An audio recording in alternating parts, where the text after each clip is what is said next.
Good evening, everyone, and welcome to tonight's episode of Ask Leah. Couple of minutes late tonight because I jumped on Facebook and saw the breaking news that Bob Hawke has passed away at the age of 89. So I was reading through some of those stories and comments right now. We have lost one of the great leaders of Australia, and I don't know about any of you out there. I know a lot of people hate politics and hate elections. I love it. I love politics. I love election time. You will find me election night being a geek and watching the coverage. My prediction now is that Labor will win the election. I'm apolitical. I am a swinging voter. I still don't know who I'm going to vote for on Saturday. But I wasn't sure which way I was going to tip, but with the news that's coming out tonight, my hot tip for Saturday is the outpouring of grief and goodwill to Bob Hawke may just, get Labor over the line. As messed up as that is, that's my call. Hello, tonight on Ask Leah, a couple of things. I'm going to answer a question that I answered for a client today, and I'm going to share with you the answer I gave them. I also want to share with you some of the advice that Craig Harper delivered at the Gippsland Community Leadership Program annual address in Sale last night. I was the MC for that event, and Craig spoke for over an hour on his thoughts on really everything from leadership to high performance to how you manage you. And he had some great advice, and I'll share with you his three top tips for leadership success, and I'll add one of mine in there as well, and then I'll answer the question. So let's get into it. Okay, so Craig Harper, for those of you who don't know, a lot of the people who follow me, though, know Craig Harper. They were either following him before or they've seen my comments about him and followed him as well. If you don't already, on Facebook, he's just under Craig Harper. He's got a cracking great podcast called The You Project, and he also on Instagram has whiteboard lessons. Now, Craig is a former Latrobe Valley boy, grew up, he lived in Moe Mall and Traralgon, and now he's one of Australia's top speakers and educators across a whole range of fields. His top three tips for leadership. Number one, authenticity. And it is a bit of a buzzword at the moment, but what does it actually mean?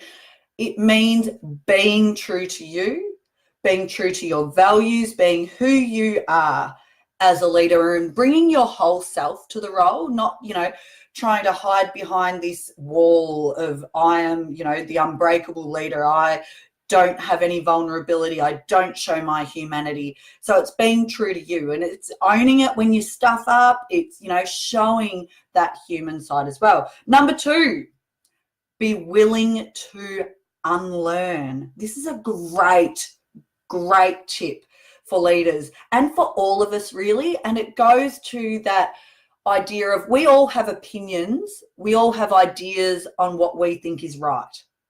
That doesn't necessarily make it right. And even, people like me, I have really strong opinions and ideas on a whole range of things that I might think are right, okay? And I might think they're right now.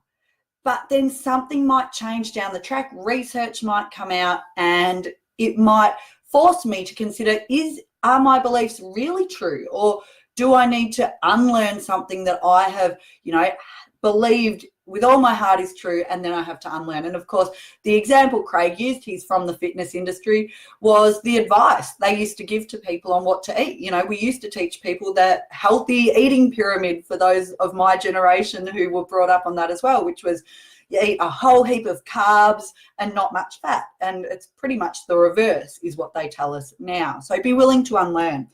Point three, be willing to get uncomfortable. Be willing to do the hard work, to keep going and be persistent. When most people give up, that's when you keep going.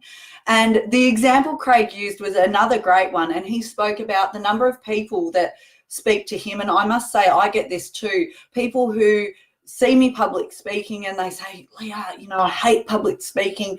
What are your tips? How do I get good at it? And the answer that Craig gives, and the answer that I often give as well, is you need to do it. You need to do it more. You don't get good at something that you don't do. So be willing to get uncomfortable and push outside that comfort zone. And some people say to me, but Leah, my comfort zone is comfortable. Why would I step outside that?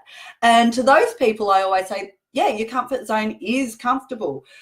And if everything you want to do in your life is in your comfort zone, awesome, just hang out there.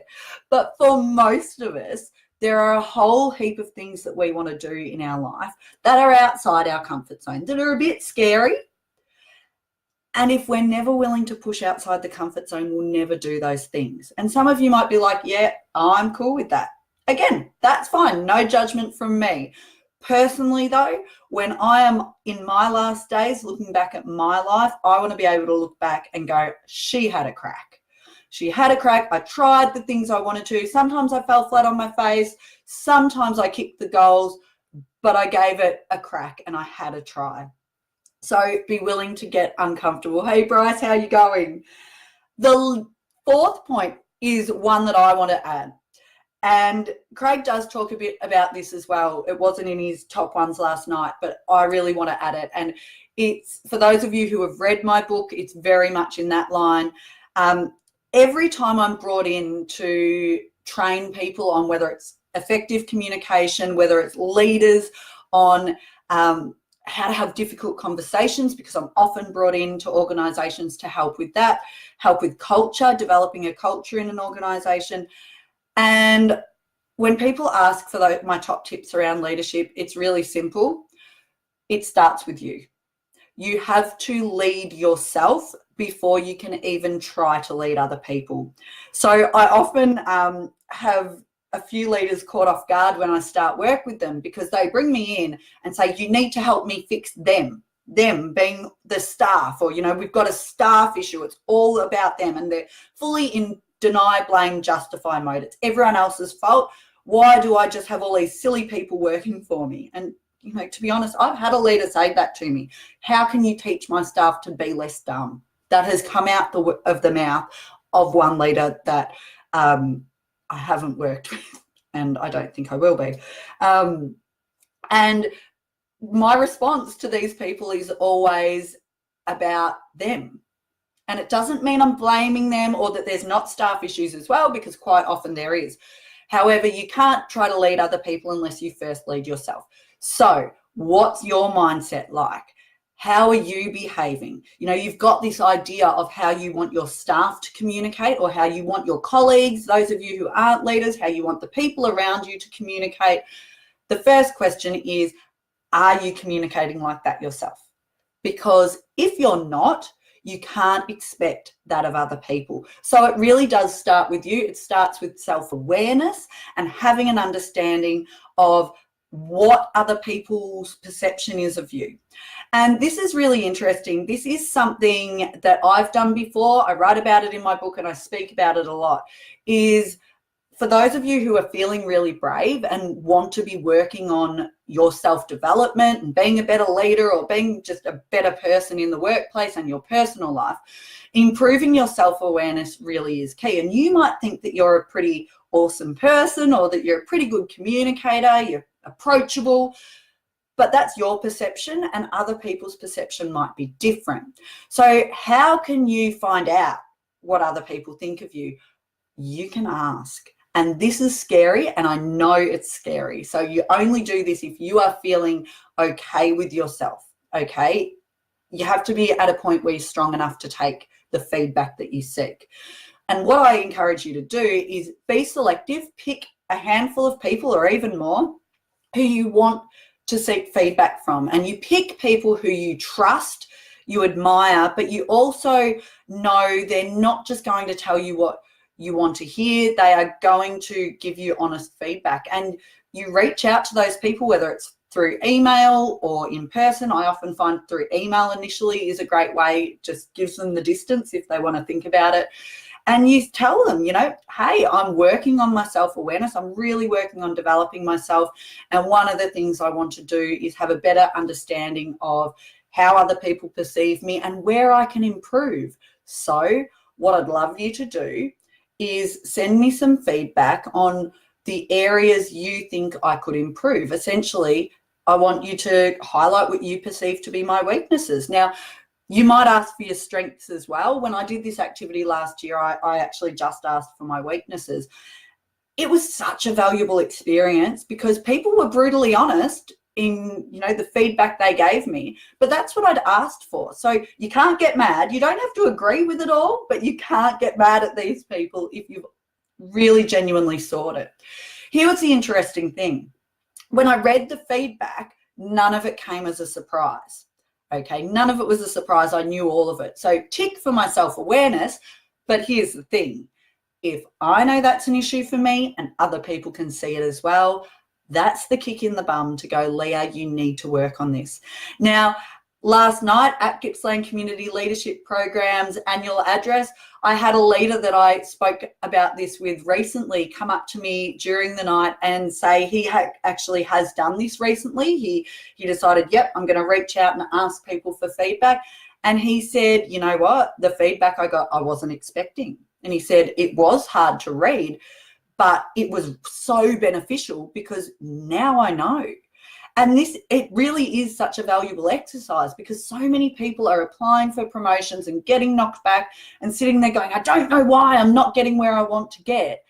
And sometimes if you reach out, you get that information. And this guy said, you know what, I actually thought I was pretty good at those things, but it consistently came back from about 6 people that this is an area I need to work on. So the great thing is, rather than beat himself up about it, this guy's now going, okay, so I need to invest in working on this because you know what? If I think I'm good at it, that actually doesn't really matter if all the people around me think that I'm not. Hello to those of you who have just joined.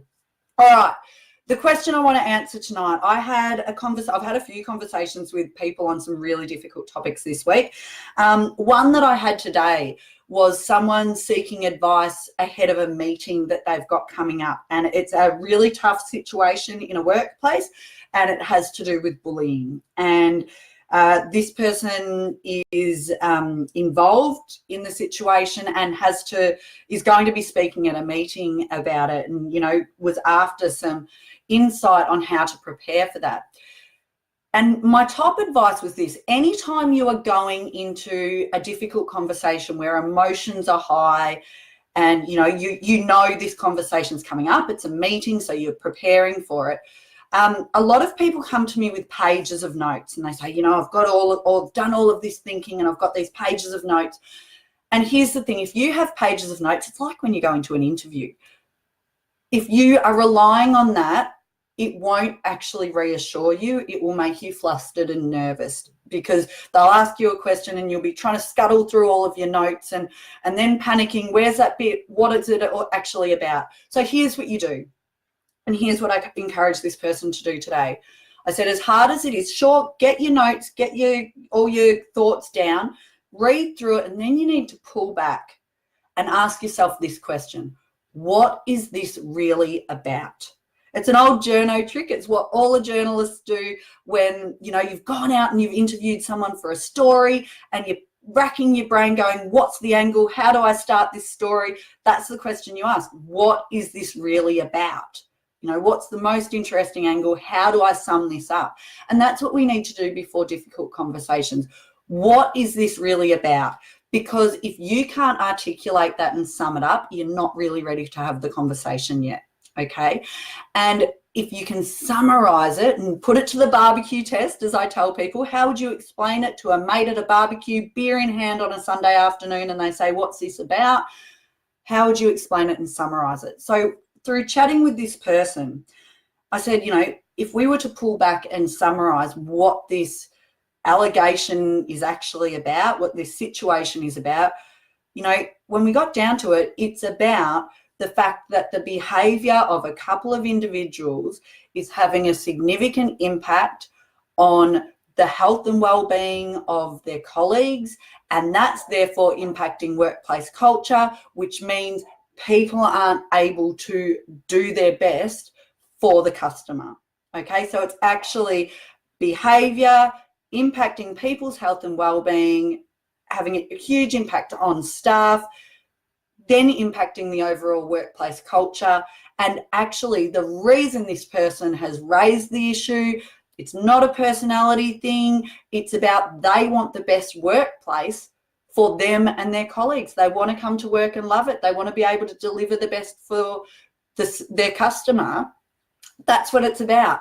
And when we're talking about this, and she realized that is what it's about. It's, you know, it's not about me wanting, you know, it's not a personality clash. It's not about me saying, oh, it's all about you being a bully. She said, I actually just want to go to work and enjoy it, and us all be able to do our best job for the customer. Now, the great thing is, if she gets clear on that, and, you know, in a meeting with whether there's HR there or whoever else is in the room, if she can keep bringing it back to that and be a bit of a broken record when people are talking about emotive things, if she can keep going, yep, and I understand that, but my concern is the well-being of the staff and the culture. So this isn't personal, but we need this behavior to stop.